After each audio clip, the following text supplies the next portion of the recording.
Now, Spain and Portugal are once again bracing for extreme weather as fresh storms threaten regions already devastated by deadly flooding.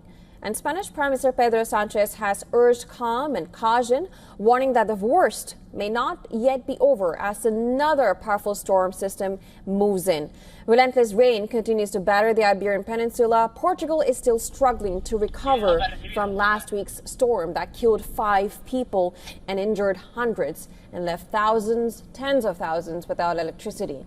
Now, this week, Storm Leonardo has added to the devastation, killing at least 1 person in Portugal and forcing mass evacuations in southern Spain.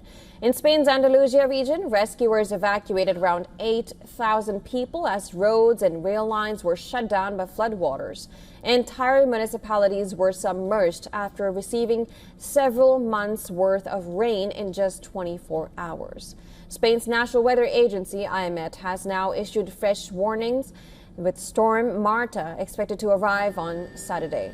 Forecasters say it could significantly worsen flooding in already saturated areas. Prime Minister Pedro Sanchez visited the Frontline Emergency Coordination Center in Cádiz after surveying flooded farmland by helicopter. He described the situation as overwhelming and urged residents to remain vigilant in the days ahead.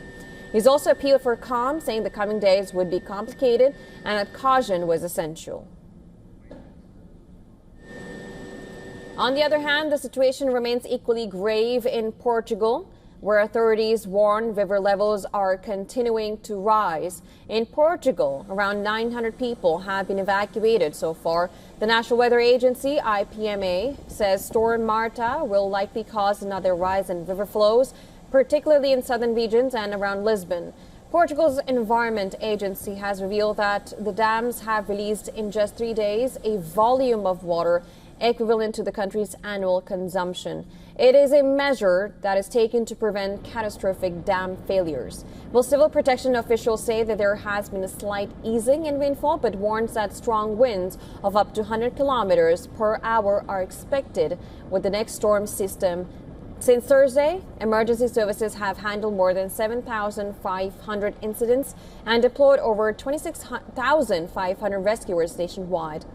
In the northern tourist city of Porto, authorities remain on alert after the Douro River burst its banks, flooding shops and businesses. Prime Minister Luis Montenegro toured affected areas on Friday, estimating provisional damage at over 4 billion euros. His government has already approved a 2.5 billion euro reconstruction plan following last week's storm.